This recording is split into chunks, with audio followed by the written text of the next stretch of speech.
Valencia en Abierto, dejamos esa ley, la polémica, el ruido político, judicial y nos centramos en la parte psicológica. Recibimos en estos momentos a nuestro habitual colaborador, Enric Valls. Buenas tardes. Buenas tardes, un placer, Silvia. Gracias por estar con nosotros. Hoy hemos querido abordar el tema de los celos a nivel general y particular, porque la verdad es que si nos damos cuenta están presentes en prácticamente numerosas facetas sociales, familiares, de pareja. ¿Cómo podríamos definir qué son los celos, Enric? Así es, Silvia. Los celos son el temor de perder algo y lo diferenciamos con la envidia, que es el deseo de tener algo que no tengo. Entonces es importante, ¿no? Porque los celos podemos identificarlos como de dos tipos. ¿Sí? Están los celos sanos y los celos tóxicos. ¿Hay celos buenos? Sí, son aquellos que me ayudan para crecer, para motivar. Por ejemplo, yo tengo celos de un amigo porque tiene un coche de alta gama. Es decir, tengo esos celos y lo puedo utilizar como herramienta para crecer. A ver, ¿qué ha hecho para hacerlo yo también? En cambio, los celos tóxicos son aquellos que yo ya entro y empiezo a decir, fíjate tú, ha tenido suerte, denigro a la otra persona porque no soporto eso que me está proyectando. Bueno, pues celos tóxicos, los celos buenos, la diferencia entre celos y envidia. Y empezamos a ver celos desde bien pequeñitos, por ejemplo, entre hermanos. Ha sido hijo único hasta el momento y llega ese hermanito tan deseado en la familia, pero provoca una adaptación del más mayor. Celos entre hermanos, ¿cómo gestionamos esto y también por qué se producen, Enrique? Efectivamente, vamos a ver, los celos son un mecanismo, como decía, naturales, es decir, es un mecanismo que todo el mundo sentimos, desde bien pequeñitos, efectivamente. En el caso de los hermanos, porque pasa la atención de estar en un lado a estar precisamente disperso, ¿no? Y eso en el hermano o en la hermana que lo siente a veces es como muy insoportable, ¿no? Entonces ahí lo que tenemos que hacer es normalizarlo, hablarle, por ejemplo, al menor que va a venir un hermano y que queremos a los dos por igual.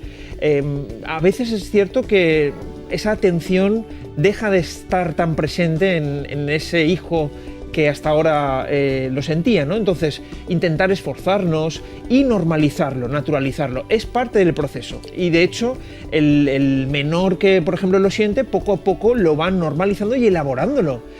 Pasa de estar, a lo mejor, de tener sentimientos de odio hacia el otro hermano, a quererlo, aceptarlo y a contabilizarlo como uno más. Es cuestión de tiempo. Quizás las de casa están preguntando, ¿pero cuánto tiempo lleva este proceso de adaptación de celos entre hermanos? ¿Depende? Sí, depende un poco de la situación, pero desde el nacimiento podemos decir que entre 6 meses y un año es parte normal. Cuando ya se convierte en agresión hacia el hermano, en rabietas irracionales, ¿no? En el que el menor está como a toda hora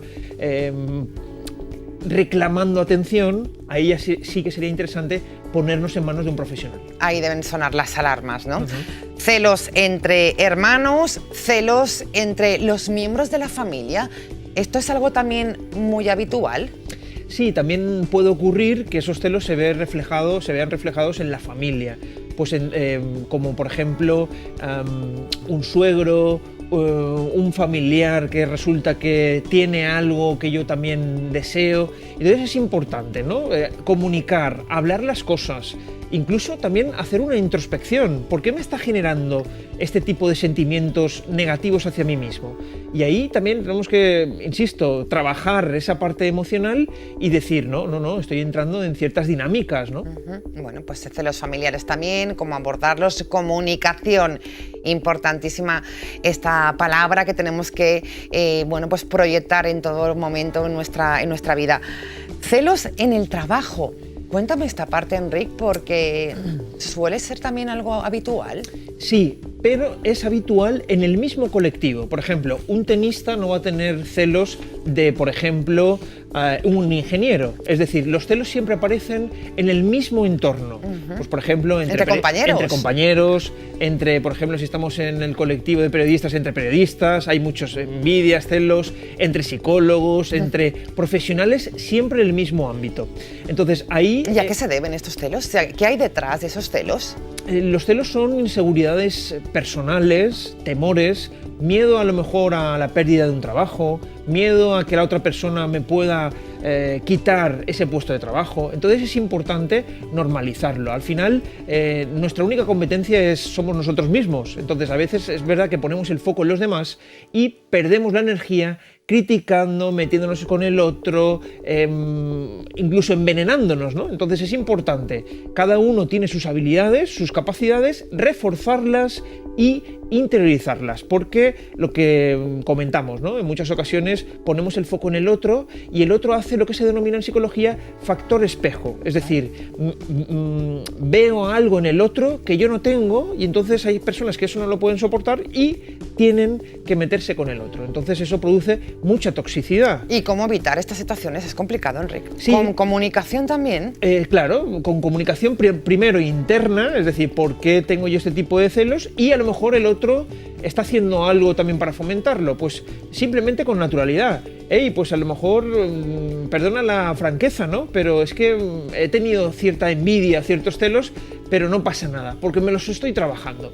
Porque ahí hay una cuestión muy personal, lo que decíamos, ¿no? La autoestima, porque pongo el foco en el otro, porque no me reconozco mis capacidades y mis habilidades. Entonces, claro, ahí tengo que hacer un stop y decir, a ver, ¿qué cosas hago muy bien? ¿Qué cosas hago bien y qué cosas no hago tan bien? Porque es importante ver el cuadro completo. Esa es la autoestima. La autoestima no es solo ver una parte del cuadro y decir todo me pasa a mí, no tengo suerte en nada, o lo contrario, yo soy muy bueno, los demás están por debajo de mí, porque eso genera un narcisismo y una omnipotencia, que es negar la realidad. Entonces es importante ver el cuadro completo, reconocerlo. Y por qué esta persona me está generando esto. ¿Qué puedo hacer para cambiarlo, ¿no? Sí. Bueno, pues importantes consejos, y si hablamos de celos, los que habitualmente más reconocemos o de los que más se hablan son los celos de pareja.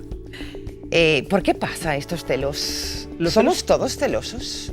Sí, como decía, somos todos celosos, pero no nos debemos de condicionar por esa toxicidad. Los celos en la pareja se dan por tres motivos. Uno, la primera parte, como decía, inseguridades o temores. Dos, experiencias del pasado que han sido como muy dolorosas. Y eso me ha generado un temor en las parejas presentes y futuras. Pienso, por ejemplo, si me han engañado o mi pareja me ha engañado en un pasado, voy a pensar que la pareja de ahora también lo va a hacer. Y un tercer elemento que también genera temor en la pareja es que en mi vida personal, mi padre o mi madre le ha sido infiel al otro. Vale. Entonces eso puede generar mucho temor y lo proyectamos en la pareja presente. ¿Cómo se fomentan? A través de la pregunta, que es cuando intentamos controlar a la pareja. ¿Dónde estás? ¿Con quién vas? ¿Por qué? ¿Cuándo? ¿Cómo? Entonces, porque confunde control con tranquilidad, y eso es un problema. Es decir, la persona piensa que cuanto más controla al otro, va a estar más tranquila porque no le va a poner los cuernos, por ejemplo, ¿no? Vale. Ese temor de los celos porque son posesión. Y entonces, ¿qué pasa? Que nunca es suficiente y cada vez va más y hace que la otra persona se aísle, no quede con las amistades y no vaya, o si va al trabajo, que enseguida va a recogerla. Es decir, aparece un control y una posesión. Y los celos no son control, los celos es confianza. De hecho, hay una cosa que hemos dicho, que el pegamento afectivo de la pareja es la comunicación, es la confianza. Yo siempre lo digo en terapia, que la pareja te puede engañar en cualquier momento, a cualquier hora, en cualquier situación, pero ha decidido estar contigo. Por lo tanto, nos basamos en la confianza.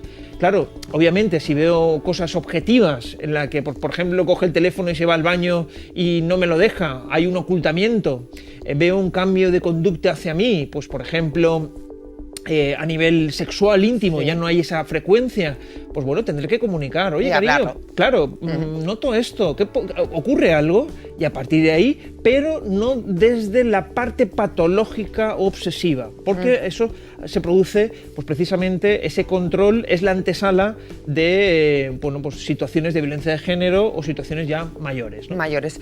Los celos son normales, volvemos un poco a los celos de entre hermanos.